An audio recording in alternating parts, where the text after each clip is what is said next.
ദൈനംദിന ജീവിതത്തിൻ്റെ ഭാഗമായി ഉണ്ടാകുന്ന പ്രശ്നങ്ങളിൽ ജനങ്ങളുടെ ശ്രദ്ധയുണ്ടാകാതിരിക്കണം. അതിനേക വഴിയേ ഉള്ളൂ. അതിനാണ് വർഗീയത ഉപയോഗിക്കുന്നത്. വലിയ തോതിൽ വർഗീയ വികാരം കുത്തിയിളക്കുക, തങ്ങളുടെ വിഷമസ്ഥിതിയെക്കുറിച്ച് ആലോചിക്കാനേ ഇടവരരുത്.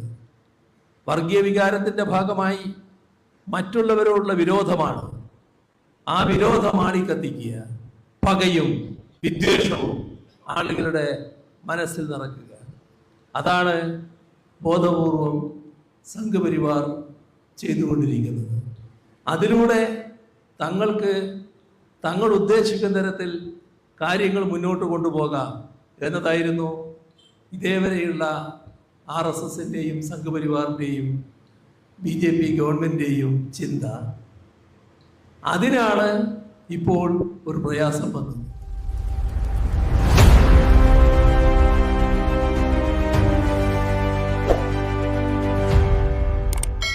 സഖാക്കളെ, സഹോദരി സഹോദരന്മാരെ, ഇവിടെ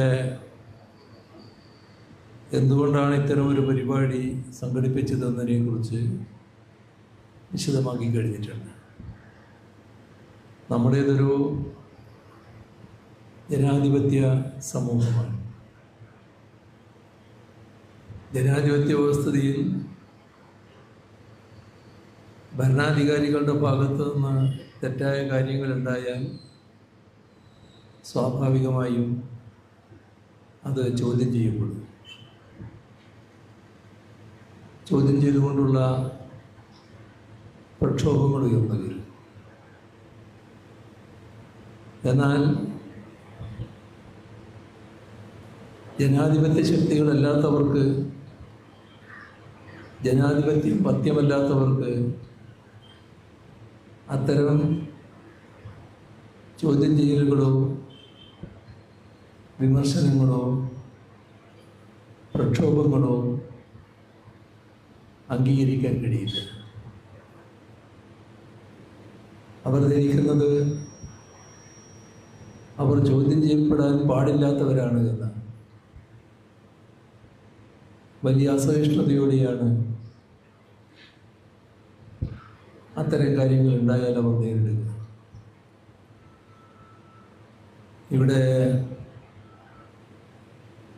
കഴിഞ്ഞൊരു വ്യാഴവട്ടക്കാലമായി രാജ്യത്ത് അധികാരത്തിൽ തുടരുന്ന BJP ഗവൺമെൻറ്റിനെ മറ്റുള്ളവയിൽ നിന്നും വ്യത്യസ്തമാക്കി തീർക്കുന്നത് BJPയുടെ നേതൃത്വം RSSൻ്റെ കൈകളിലാണ് എന്നതാണ്. RSSൻ്റെ അജണ്ട നടപ്പാക്കുന്നതിനാണ് അവർ തയ്യാറാക്കുന്നത്. അത് കേന്ദ്ര ഗവൺമെൻറ് അധികാരം എന്ന നിലക്ക് കയ്യിൽ കിട്ടിയതോടെ കേന്ദ്ര ഗവൺമെൻറ്റിനെ ഉപയോഗിച്ചുകൊണ്ട് തങ്ങളുടേതായ അജണ്ട നടപ്പിലാക്കുക എന്നതാണ് കാണുന്നത്. ഓരോ നടപടിയും RSS അജണ്ടയുടെ ഭാഗമായാണ് ഇവിടെ ഉണ്ടായിട്ടുള്ളത്. ഏറ്റവും പ്രധാനപ്പെട്ടത് മതനിരപേക്ഷത. നമ്മുടെ രാജ്യത്തെ മഹാഭൂരിഭാഗം ആളുകളും രാജ്യമാകെയും മതനിരപേക്ഷത അംഗീകരിക്കുമ്പോൾ മതനിരപേക്ഷതയോട് യോജിപ്പില്ലാത്ത ഒരു വിഭാഗമാണ് സംഘപരിവാർ. അതുകൊണ്ട് തന്നെ നമ്മുടെ രാഷ്ട്രം ഒരു മതനിരപേക്ഷ രാഷ്ട്രമായി തുടരാൻ പാടില്ല എന്നാണ് അവർ കാണുന്നത്. അതുകൊണ്ട് തന്നെ മതനിരപേക്ഷ സ്വഭാവം തകർക്കുന്നതിനാവശ്യമായ നടപടികളിലേക്ക് കടക്കുകയാണ്. നമ്മുടെ രാജ്യത്ത് നിലനിൽക്കുന്ന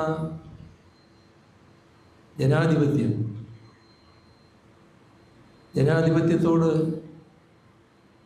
തെല്ലും ബഹുമാനമില്ലാത്തവരാണ് RSSും സംഘപരിവാറും. ജനാധിപത്യ സമ്പ്രദായത്തോട് വലിയ യോജിപ്പ് അവർക്കില്ല. അവരാഗ്രഹിക്കുന്നത് RSSനെ പോലെ തന്നെ ചോദ്യം ചെയ്യപ്പെടാത്ത നില ഉണ്ടാവണമെന്നാണ്. ജനാധിപത്യ വ്യവസ്ഥയിൽ എപ്പോഴും ചോദ്യങ്ങൾ ഉയർന്നുകൊണ്ടേയിരിക്കും. ചോദ്യം ചെയ്യപ്പെടലുകൾ സ്വാഭാവികമാണ്. അതിനോട് RSSന് യോജിക്കാൻ കഴിയുന്നില്ല. അപ്പോൾ നമ്മുടെ രാജ്യത്തിൻ്റെ ഇത്തരം മൂല്യങ്ങൾ സംരക്ഷിക്കുന്നത് നമ്മുടെ രാജ്യത്തിൻ്റെ ഭരണഘടന തന്നെയാണ്. ആ ഭരണഘടന രാജ്യത്തിന് പറ്റാത്തതാണ് എന്ന് ഭരണഘടന അംഗീകരിക്കുന്ന ആളുകളിൽ തന്നെ വ്യക്തമാക്കിയിട്ടുണ്ട് RSS. അതിനോട് അവർക്ക് യോജിപ്പുണ്ടായിട്ടില്ല. ഇത് രാജ്യത്തിന് പറ്റിയ ഒന്നല്ല. രാജ്യത്തിന് വേണ്ടത് മനുസ്മൃതിയാണ്. മനുസ്മൃതിയുടെ സത്യം അംഗീകരിക്കുന്ന ഭരണഘടനയോട് മാത്രമേ യോജിക്കാനാവൂ. ഇതായിരുന്നു സംഘപരിവാർ നമ്മുടെ ഭരണഘടന അംഗീകരിക്കുമ്പോൾ തന്നെ സ്വീകരിച്ച നിലപാട്. അതിനുശേഷം അവർ തുറന്നു വന്ന നിലപാടും അത് തന്നെയാണ്. ഇപ്പോൾ കേന്ദ്ര അധികാരം കയ്യിൽ കിട്ടിയപ്പോൾ ഭരണഘടനയെ ഏതെല്ലാം രീതിയിൽ തകർക്കാനാകും ആ ശ്രമമാണ് തുടർച്ചയായി നടത്തിക്കൊണ്ടിരിക്കുന്നത്. ഇത്തരം കാര്യങ്ങൾക്ക് അവരുപയോഗിക്കുന്നത് പൂർണ്ണ വർഗീയതയാണ്. എല്ലാ പ്രശ്നങ്ങളെയും വർഗീയമായി കാണാനും വർഗീയവൽക്കരിക്കാനും വർഗീയ സംഘർഷമുണ്ടാക്കാനും വർഗീയ കലാപങ്ങൾ ഉണ്ടാക്കാനുമൊക്കെ ഈ കൂട്ടർ തയ്യാറാവുകയാണ്. വർഗീയ സംഘർഷങ്ങളിലൂടെ വർഗീയ കലാപങ്ങളിലൂടെ തങ്ങൾക്ക് കൂടുതൽ മെച്ചപ്പെടാനാകും എന്നതാണ് ഇവർ കാണുന്നത്. നമ്മുടെ രാജ്യത്തെ സാധാരണ ജനങ്ങളാകെ വർഗീയ സംഘർഷങ്ങളിലും വർഗീയ കലാപങ്ങളിലും അസ്വസ്ഥരാണെങ്കിൽ ഇക്കൂട്ടർ വർഗീയ സംഘർഷങ്ങളും കലാപങ്ങളും തുടരെ ഉണ്ടാകണമെന്നാണ് ആഗ്രഹിക്കുന്നത്. നമ്മുടെ രാജ്യത്തെ ഗവൺമെൻറ് നടപ്പാക്കുന്ന നയങ്ങൾ ജനങ്ങൾക്ക് വേണ്ടിയുള്ളതല്ല. ഇന്ത്യയിലെ ജനങ്ങൾ മഹാഭൂരിഭാഗം പാവപ്പെട്ടവരാണ്. അതിലെ നല്ല ഭാഗം പരമദരിദ്രരാണ്. ഇത്തരമൊരവസ്ഥ നമ്മുടേതുപോലൊരു രാഷ്ട്രത്തിന് ഒട്ടും ആശാവഹമായതല്ല. ലോകത്ത് ഏറ്റവും കൂടുതൽ ദാരിദ്ര്യം അനുഭവിക്കുന്നവരുടെ പട്ടിക തയ്യാറാക്കുമ്പോൾ ലോകരാഷ്ട്രങ്ങളുടെ പട്ടിക ദാരിദ്ര്യാവസ്ഥ വെച്ച് തയ്യാറാക്കിയപ്പോൾ നമ്മുടെ രാജ്യത്തിൻ്റെ സ്ഥാനം ആ പട്ടികയുടെ ഏറ്റവും ഒടുവിലെ ഭാഗത്തായിരുന്നു. നമ്മൾ കഴിഞ്ഞാൽ പിന്നെ അപൂർവം വിരലിലെണ്ണാവുന്ന എണ്ണം രാഷ്ട്രങ്ങൾ മാത്രമേ ഉള്ളൂ. അത്രമാത്രം ദയനീയമാണ് നമ്മുടെ സ്ഥിതി. അപ്പോൾ ഒരു ഭാഗത്ത് അവർ ചെറിയ നമ്പറല്ല, മഹാഭൂരിഭാഗമാണ്. ആ മഹാഭൂരിഭാഗം ഓരോ നാൾ കഴിയും തോറും കൂടുതൽ കൂടുതൽ പാപ്പരീകരിക്കപ്പെടുന്നു. ദാരിദ്ര്യത്തിൽ നിന്ന് കരകയറുകയല്ല, കൂടുതൽ പാപ്പരീകരിക്കപ്പെടുകയാണ്. ഇവിടെ ഇതേ സമയം മറ്റൊരു കാര്യം സംഭവിക്കുന്നുണ്ട്.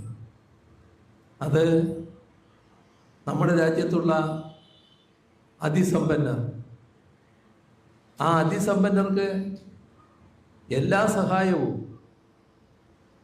കേന്ദ്ര ഗവൺമെൻറ് ചെയ്യുകയാണ്. അതിസമ്പന്നർക്ക് എല്ലാ പിന്തുണയും നൽകുകയാണ്. അതിസമ്പന്നരെ കൂടുതൽ സമ്പന്നരാക്കുന്നതിനുള്ള നയമാണ് കേന്ദ്ര ഗവൺമെൻറ് നടപ്പാക്കുന്നത്. ഇതിൻ്റെ ഭാഗമായി പലതരത്തിലുള്ള ഇളവുകൾ കോർപ്പറേറ്റുകൾക്ക് നൽകുന്നു, അതിസമ്പന്നർക്ക് നൽകുന്നു. അതോടൊപ്പം അവർ വാങ്ങുന്ന കടം, ആ കടം ഏതെങ്കിലും തരത്തിൽ ബുദ്ധിമുട്ടിൻ്റെ ഭാഗമായിട്ടല്ല, അവർക്ക് നൽകുന്നൊരു സൗജന്യം എന്ന നിലക്ക് കടം എഴുതിത്തള്ളുന്നു. ലക്ഷക്കണക്കിൽ കോടി രൂപയുടെ കടമാണ് എഴുതിത്തള്ളുന്നത്, വഴിവിട്ട് സഹായം. എന്നാൽ അതേസമയം നമ്മുടെ നാട്ടിലെ സാധാരണക്കാർക്ക് അനുവദിച്ചിരുന്ന ഒട്ടേറെ ആനുകൂല്യങ്ങളുണ്ടായിരുന്നു, അതിൻ്റെ ഭാഗമായുള്ള സബ്സിഡികളുണ്ടായിരുന്നു, ഓരോന്നോരോന്നായി ഒഴിവാക്കുകയാണ്. പാവപ്പെട്ടവരെ ഒരു തരത്തിലും പിന്താങ്ങാൻ തയ്യാറല്ല. ഇപ്പോൾ തൊഴിലുറപ്പ് പദ്ധതിയുടെ കാര്യം എടുത്താൽ മതി. ഒരു ഘട്ടത്തിൽ ഇടതുപക്ഷത്തിന് ഒരു കേന്ദ്ര ഗവൺമെൻറ്റിനെ പിന്താങ്ങാനുള്ള അവസരം കിട്ടി. അതായിരുന്നു ഒന്നാം UPA ഗവൺമെൻറ്റിൻ്റെ കാലം. അന്ന് കോൺഗ്രസ്സിന് ഗവൺമെൻറ് രൂപീകരിക്കണമെങ്കിൽ ഇടതുപക്ഷത്തിൻ്റെ പിന്തുണ വേണമായിരുന്നു. BJP അധികാരത്തിൽ വന്നാലുള്ള ആപത്തോർത്തുകൊണ്ട് കോൺഗ്രസ്സിന് പിന്തുണ നൽകാൻ ഇടതുപക്ഷം തീരുമാനിച്ചു. ആ പിന്തുണ നൽകുന്ന ഘട്ടത്തിൽ ഇടതുപക്ഷം ചില കാര്യങ്ങൾ രാജ്യത്ത് നടപ്പാക്കാൻ ആവശ്യപ്പെട്ടു. അതിലൊന്നായിരുന്നു ഈ പറഞ്ഞ തൊഴിലുറപ്പ് പദ്ധതി. അതിൻ്റെ ഭാഗമായി തൊഴിലുറപ്പ് പദ്ധതി നടപ്പാക്കപ്പെട്ടു. നല്ല രീതിയിൽ രാജ്യത്താകെ നടപ്പായി. കേരളത്തിൻ്റെ അനുഭവം നമുക്കറിയാം. ഇപ്പം എന്തായി? ആ തൊഴിലുറപ്പ് പദ്ധതി ഫലത്തിൽ ഇല്ലാതാക്കാനാണ് നീക്കം. മുഴുവൻ തുകയും കേന്ദ്ര ഗവൺമെൻറ്റാണ് ചെലവിട്ടിരുന്നത്. ഇപ്പോൾ നല്ലൊരു ഭാഗം 40% സംസ്ഥാനം ചെലവിടണം എന്ന് പറഞ്ഞിരിക്കുകയാണ്. അതിൻ്റെ ഭാരം വലിയ തോതിൽ സംസ്ഥാനങ്ങളുടെ പടലിക്ക് വരികയാണ്. നമ്മുടെ സംസ്ഥാനത്താണെങ്കിൽ അതിൻ്റെ ഭാഗമായിട്ടുള്ള പണം പോലും ആവശ്യമായ രീതിയിൽ ഇപ്പോഴത്തെ ഗവൺമെൻറ് വകയിരുത്തിയിട്ടുമില്ല. വല്ലാത്ത അനിശ്ചിതത്വത്തിലേക്ക് നീങ്ങുകയാണ്. ഇത് കേന്ദ്ര ഗവൺമെൻറ് നയത്തിൻ്റെ ഭാഗമായി സംഭവിക്കുന്നതാണ്. ഇതുപോലുള്ള അനേക കാര്യങ്ങൾ, സബ്സിഡികൾ എടുത്തു കളയുന്നു. ഇതിൻ്റെയൊക്കെ ഫലം കൂടുതൽ കൂടുതൽ ജനവിഭാഗങ്ങൾ അസംതൃപ്തിയിലേക്ക് നീങ്ങുകയാണ്.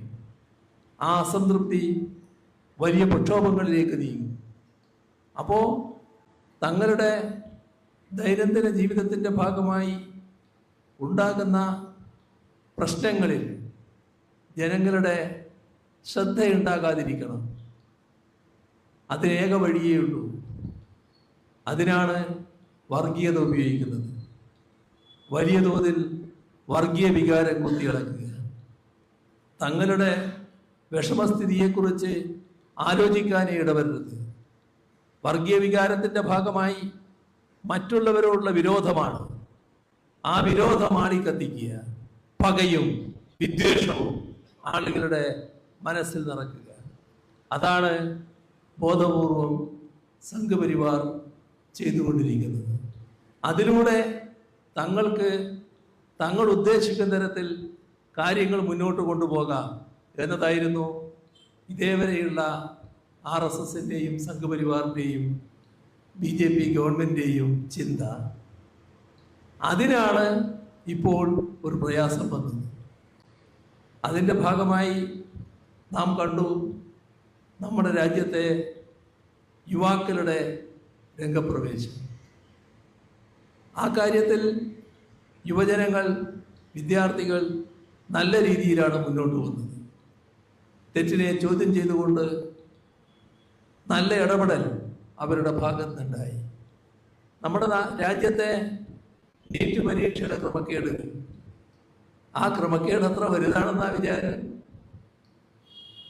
നാം കാണേണ്ടത് ഈ ക്രമക്കേടുകൾ, കാര്യങ്ങൾ ഒക്കെ സംഭവിക്കുമ്പോൾ അതിന് നേതൃത്വം കൊടുക്കുന്നവരുടെ ആരുടെയെങ്കിലും പേര് നമ്മളെ ആരുടെയെങ്കിലും മനസ്സിലുണ്ടോ? എന്താ ഇല്ലാത്തത്? എന്തുകൊണ്ടാണ് ആ പേര് എല്ലാവർക്കും അറിയാത്തത്? ഇവിടെ അറിയാലോ. നേരത്തെ ഓഹരി കുംഭകോണം ഉണ്ടായപ്പോൾ ആ ഓഹരി കുംഭകോണത്തിന് നേതൃത്വം കൊടുത്ത ഹർഷത് മേത്തയുടെ പേര് എല്ലാവർക്കും അറിയാമായിരുന്നല്ലോ. ഇപ്പോഴത്തെ നീറ്റ് കുംഭകോണത്തിന്റെ തലപ്പത്തിരുന്ന BJPയുടെ നേതാവ്, ഭാരതീയ യുവമോർച്ച നേതാവ്, ആരുടെയും ശ്രദ്ധയിലില്ലാതെ. അതാണ് നമ്മുടെ രാജ്യം. ആ തരത്തിലേക്ക് മാറ്റിയിരിക്കുകയാണ്. ആ തരത്തിലേക്ക് നമ്മുടെ രാജ്യത്തെ മാധ്യമങ്ങളെ എത്തിച്ചിരിക്കുകയാണ്. രാജ്യത്തെ മാധ്യമങ്ങളെ ആകെ തങ്ങളുടെ കൈപ്പിടിയിൽ ഒതുക്കിയിരിക്കുകയാണ്. അതിൻ്റെ ഭാഗമായി അവരാഗ്രഹിക്കുന്ന കാര്യങ്ങളെ പുറത്തു വിടും. അതിനെയാണിപ്പോൾ ഗോദി മീഡിയ എന്നിപ്പോൾ ആളുകൾ പൊതുവെ വിളിക്കുന്നത്. ആ തരത്തിലേക്ക് മാധ്യമരംഗം തന്നെ മാറിപ്പോയിരിക്കുന്നു. ഇതും നാം ഇതിൻ്റെ കൂടെ കാണേണ്ട കാര്യമാണ്. എങ്ങനെയാണ് RSSൻ്റെ അജണ്ട പല വിധത്തിൽ നടപ്പാക്കുന്നത് എന്നാണ് കാണേണ്ടത്. അങ്ങനെയുള്ള ഒരു രാജ്യത്ത് ഈ തെറ്റിനെ ചോദ്യം ചെയ്തുകൊണ്ട് യുവാക്കൾ രംഗത്ത് വന്നു. ആദ്യം അത് പൂർണ്ണമായി അവഗണിക്കുന്ന നിലയാണോ കേന്ദ്ര ഗവൺമെന്റ് എടുത്തത്? അതൊരു സമരമായോ പ്രക്ഷോഭമായോ കണക്കാക്കിയില്ല. വലിയ തോതിൽ ആ പ്രക്ഷോഭം കരുത്താർജിച്ചു. ആ പ്രക്ഷോഭത്തിന്റെ കൂടെ ശരിയായ രീതിയിൽ കരുത്തോടെ ഇടതുപക്ഷ യുവജന വിദ്യാർത്ഥി സംഘടനകൾ എഴുതുന്നു. നല്ല തോതിൽ പ്രക്ഷോഭം കരുത്താർജിക്കുന്ന നിലയുണ്ടായി. അപ്പോഴും ഇതൊന്നും ഞങ്ങളെ ബാധിക്കുന്ന നിലയല്ല എന്ന നിലയിലാണ് കേന്ദ്ര ഗവൺമെന്റ് കണ്ടത്. തുടക്കം മുതൽ ഈ തട്ടിപ്പുകൾക്ക് നേതൃത്വം കൊടുക്കുന്ന സംഘത്തെ സംരക്ഷിക്കുന്ന ആ വകുപ്പിന്റെ വിദ്യാഭ്യാസ വകുപ്പ് കൈകാര്യം ചെയ്യുന്ന മന്ത്രി ധർമ്മേന്ദ്ര പ്രധാൻ രാജിവെക്കണമെന്ന ആവശ്യം പ്രക്ഷോഭകർ ഉയർത്തിയിരുന്നു. അതിനോടൊക്കെ ഒരു പരിഹാസ രൂപത്തിലായിരുന്നു പ്രതികരണം. പ്രക്ഷോഭം കനത്തു. രാജ്യമാകെ അതിൻ്റെ ഭാഗമായി മാറി. ഇവിടെ ശ്രദ്ധിക്കേണ്ട മറ്റൊരു കാര്യമുണ്ട്. ആ പ്രക്ഷോഭം കനത്തു വരുമ്പോൾ അതിൻ്റെ കൂടെ നമ്മുടെ രാജ്യത്തെ എല്ലാവരും, BJP എതിർക്കുന്ന എല്ലാവരും അണിനിരക്കുമെന്നാണല്ലോ നമ്മളെല്ലാവരും പ്രതീക്ഷിക്കുക. പക്ഷേ കോൺഗ്രസ് ഉണ്ടായില്ല എന്ന് മാത്രമല്ല, കോൺഗ്രസിന്റെ ഭാഗത്തുണ്ടായ പ്രതികരണം ഇതൊക്കെ BJPക്ക് വേണ്ടി നടന്ന പ്രക്ഷോഭമാണെന്നാണ്. എന്തൊരു വിരോധാഭാസമാണെന്ന് നോക്കണം. പക്ഷേ യുവത കരുത്തോടെ മുന്നോട്ട് പോയി. രാജ്യം വലിയ തോതിൽ ആ പ്രക്ഷോഭത്തോടൊപ്പം അണിനിരന്നു. ആർക്കും ആ പ്രക്ഷോഭത്തെ അവഗണിക്കാൻ കഴിയില്ല എന്ന അവസ്ഥ വന്നു. അപ്പോഴാണ്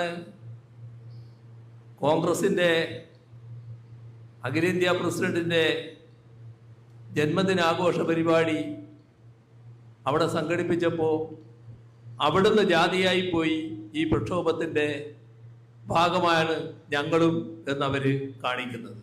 നല്ലത്, അത്രത്തോളായത് നല്ലത് തന്നെ. വയ്യെങ്കിലും ആ ബുദ്ധി ഉദിച്ചല്ലോ, നന്നായി. നമ്മുടെ ഇവിടുത്തെ മുഖ്യമന്ത്രിയും ആ പ്രക്ഷോഭത്തിൽ പോയിരുന്നു. ഈ ജന്മദിനാഘോഷത്തിന് അദ്ദേഹം പങ്കെടുക്കാൻ പോയിരുന്നു. അപ്പൊ അവിടുന്ന് അദ്ദേഹവും ഇതിനകത്തുണ്ടായി, നന്നായി.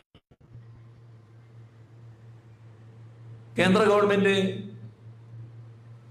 രാജ്യമാകെ ഈ പ്രക്ഷോഭത്തോടൊപ്പം അണിനിരക്കുന്നു എന്ന് വന്നപ്പോ അതിനെ അവഗണിച്ചു പോകാൻ പറ്റാത്ത അവസ്ഥയിലേക്ക് എത്തി. അപ്പോഴാണ് ധർമ്മേന്ദ്ര പ്രധാന്റെ രാജി വാങ്ങാൻ പ്രധാനമന്ത്രി തയ്യാറാകുന്നത്. ഞങ്ങൾക്കെല്ലാം നിസ്സാരം എന്ന മനോഭാവമാണ് ഇവിടെ തകർന്നത്. മുട്ടുകുത്തിക്കാൻ കഴിഞ്ഞു. അത് രാജ്യത്തിന്റെ ജനാധിപത്യത്തിന്റെ വിജയം തന്നെയാണ്. അവിടെയാണ് ഇന്ത്യൻ ജനാധിപത്യത്തിന്റെ പ്രത്യേക കരുത്ത് നമുക്ക് കാണാൻ കഴിയുന്നത്. ആ പ്രക്ഷോഭം ഈ രീതിയിൽ കടന്നു പോയപ്പോൾ നമ്മുടെ കേരളത്തിലെ RSSന്റെ താത്വിക വിശകലനത്തിൽ വിദഗ്ധരായിട്ടുള്ള ആളുകളിൽ ഒരാളാണ് വലിയ പ്രതികരണവുമായിട്ട് വരുന്നത്. അദ്ദേഹം പറഞ്ഞ കാര്യങ്ങൾ ഇവിടെ ഏതെങ്കിലും തരത്തിൽ കേൾപ്പിക്കണമായിരുന്നു. കാരണം അതൊന്നും മറ്റൊരാൾക്ക് പറയാൻ പറ്റുന്നതല്ല.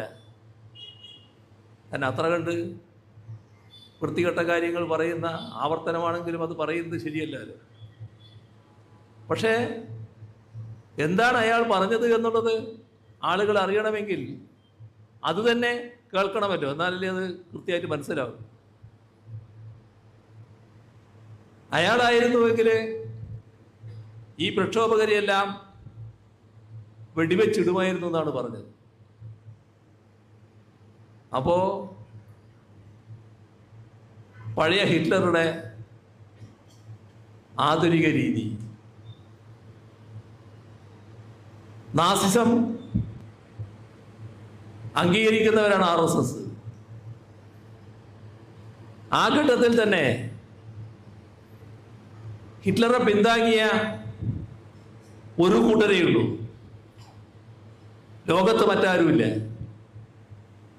അത് ഇവിടുത്തെ RSS ആണ്. ഹിറ്റ്ലറുടെ നയങ്ങൾ അംഗീകരിച്ചവരാണ് അവര്. ജർമ്മനിയുടെ ആഭ്യന്തര പ്രശ്നങ്ങൾ കൈകാര്യം ചെയ്തതിൽ ഹിറ്റ്ലർ സ്വീകരിച്ച നിലപാട് ഭാരതത്തിന് അനുകരണീയമാണ്, അതാണ് ഭാരതം സ്വീകരിക്കേണ്ടത് എന്ന് പരസ്യമായി പറഞ്ഞവരുമാണ് RSS നേതാക്കൾ. അപ്പൊ അവരുടെ ഉദ്ദേശം എന്താണെന്ന് എല്ലാവർക്കും അറിയാം. അതാണ് പച്ചയായി പറഞ്ഞത്. ഞാൻ അതോടൊപ്പം ഈ പ്രക്ഷോഭത്തിൻ്റെ മറ്റൊരു പ്രത്യേകത, നമ്മുടെ പെൺകുട്ടികൾ, യുവതികൾ വലിയ തോതിലാണല്ലോ പ്രക്ഷോഭത്തിൽ പങ്കെടുത്തത്. അവരെ കുറിച്ച് എന്താ പറഞ്ഞത്?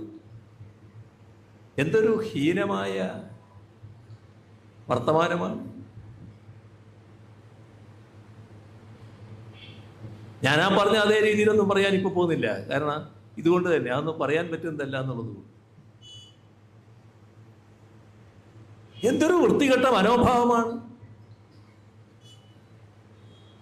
ഫാസിസ്റ്റ് മനോഭാവക്കാരുടെ ഉള്ളിലിരിപ്പ് എന്താണ് എന്നാണെന്ന് വ്യക്തമാക്കുന്നത്. അത്തരം പ്രക്ഷോഭത്തിൽ പങ്കെടുക്കുന്നവരെ എന്തും ചെയ്യാം എന്നതാണ് ഇവരുടെ വർത്തമാനം, ഇവരുടെ മനസ്സിലിരിപ്പ്. അതുകൊണ്ടാണ് ബലാത്സംഗത്തിന്റെ കാര്യം അവിടെ എടുത്തു പറഞ്ഞത്. വളരെ ഹീനമായ ഭാഷ. എന്താണിത്? നമ്മുടേതുപോലൊരു സമൂഹത്തിൽ എങ്ങനെയാണ് ഇത്രമാത്രം സംസ്കാരഹീനമായി സംസാരിക്കാൻ കഴിയുന്നത്? ഇതാണ് RSS. RSS അവരുടെ തനി രൂപം ആവശ്യം വരുമ്പോഴൊക്കെ പ്രകടിപ്പിക്കാൻ തയ്യാറാണ്. ഇപ്പോ പല ഘട്ടങ്ങളിലും അവരുടേതായ രീതികൾ മറച്ചു വെക്കുന്ന ഒരു നില കാണാനുണ്ട്. എന്നാൽ ആവശ്യം വരുമ്പോഴൊക്കെ തങ്ങളുടെ തനി സ്വഭാവം പുറത്തെടുക്കുന്നുമുണ്ട്. രാജ്യത്ത് നടന്നിട്ടുള്ള വർഗീയ കലാപങ്ങൾ, ആ വർഗീയ കലാപങ്ങളിൽ കൂട്ടക്കൊലകൾ നടന്നിട്ടുണ്ടല്ലോ. ചിലയിടത്ത് വംശനാശം പോലുള്ളത് തന്നെ ഉണ്ടാക്കിയല്ലോ. വീടുകൾ നേരത്തെ മാർക്ക് ചെയ്ത് വെക്കുക, കലാപം ആരംഭിക്കാനുള്ള തീയതി അവരെ മനസ്സിലാണ്. കലാപം ആരംഭിക്കാൻ അവർ തീരുമാനിക്കുമ്പോൾ വീടുകൾ ഏതാണെന്ന് മനസ്സിലാകണമല്ലോ. ആ വീടുകളിലുള്ളവരെ ആക്രമിക്കുന്നു, കൊലപ്പെടുത്തുന്നു. നമ്മുടെ രാജ്യത്ത് നടന്നല്ലേ ഇതൊക്കെ? ഇതിനൊന്നും ഒരു തരത്തിലുള്ള മനസാക്ഷി കുത്തുമില്ലാത്തവരല്ലേ? രാജ്യത്ത് ആരെങ്കിലും അത്തരം സംഭവങ്ങളെ അംഗീകരിച്ചോ? ഇപ്പൊ പഴയ ഗുജറാത്ത് കലാപം ആരെങ്കിലും അംഗീകരിച്ചോ? എന്നാൽ സംഘപരിവാറിന് ഏതെങ്കിലും ഘട്ടത്തിൽ അതിലെ നേരിയ തോതിലെങ്കിലുമുള്ള മനസ്താപമുണ്ടായോ? അത് ആവശ്യമാണ് എന്നാണ് അവർ കാണുന്നത്. ഇനിയും അത് ആവർത്തിക്കണമെന്നാണ് അവർ കാണുന്നത്. ഇതാണ് RSS. അവർ അവരുടെ അജണ്ട നടപ്പാക്കിക്കൊണ്ടിരിക്കുന്നു. ഇപ്പോ പ്രഖ്യാപിച്ചു കഴിഞ്ഞല്ലോ, രാജ്യത്ത് പാർലമെന്റിന്റെ പ്രത്യേക സമ്മേളനം. അതിനായി പ്രതിപക്ഷ രാഷ്ട്രീയ പാർട്ടികളുമായി ചർച്ച ചെയ്യും എന്ന കാര്യം കേന്ദ്ര ഗവൺമെന്റിന്റെ ഭാഗത്തുനിന്ന് പുറത്തു വന്നിരിക്കുന്നു. എന്താണ് ഉദ്ദേശം? വനിതാ സംവരണം നടപ്പാക്കൽ. ആർക്കാ തടസ്സം? ഈ കഴിഞ്ഞ പാർലമെന്റ് തെരഞ്ഞെടുപ്പിൽ നടപ്പാക്കായിരുന്നല്ലോ. ഏത് ഘട്ടത്തിലും നടപ്പാക്കാമല്ലോ. അത് നടപ്പാക്കാനല്ല, അതിന്റെ പേര് പറഞ്ഞുകൊണ്ട് തങ്ങളുടെ ഉദ്ദേശം പ്രാവർത്തികമാക്കാനാണ് നീക്കം. അതിലൂടെ തങ്ങൾ ആഗ്രഹിക്കും വിധമുള്ള ഒരു രാജ്യത്തെ സൃഷ്ടിക്കാനാവണം. അതിനെ ഇന്നുള്ള ലോക്സഭാ മണ്ഡലങ്ങൾ, ആ ലോക്സഭാ മണ്ഡലങ്ങളുടെ എണ്ണം വല്ലാതെ പെരുപ്പിക്കണം. അങ്ങനെ പെരുപ്പിക്കുമ്പോൾ തെക്കേ ഇന്ത്യയിൽ നല്ല കുറവ് വരണം. BJPയുടെ സ്വാധീന കേന്ദ്രങ്ങളായി നിൽക്കുന്ന സംസ്ഥാനങ്ങളുണ്ട്, അവിടെ നല്ലതുപോലെ പെരുപ്പിക്കണം. എന്താ ഉദ്ദേശമെന്ന് വ്യക്തമാണ്, എങ്ങോട്ടാണ് നീങ്ങുന്നത് എന്ന് വ്യക്തമാണ്. അതിനാണ് കഴിഞ്ഞ നീക്കമുണ്ടായത് പാർലമെന്റ് മുൻപാകെ. അത് തടസ്സപ്പെട്ടു. അത് പരാജയപ്പെടുത്താൻ കഴിഞ്ഞു. പിന്നെ എന്താ കണ്ടത്? വിവിധ പാർട്ടികളെ നേരെ പുലർത്തുകയാണ്. നേരെയല്ല, അവരാഗ്രഹിക്കും വിധം പ്രവർത്തുകയാണ്. തൃണമൂൽ കോൺഗ്രസ് എന്താ കണ്ടത്? ശിവസേന, ഉദ്ധവിന്റെ പാർട്ടി എന്താ കണ്ടത്? ഏതെല്ലാം പാർട്ടികളുടെ നേരെയാണ്? എത്ര പച്ചയായി പരസ്യമായാണ് നടക്കാൻ പാടില്ലാത്ത കാര്യങ്ങൾ നടന്നുകൊണ്ടിരിക്കുന്നത്.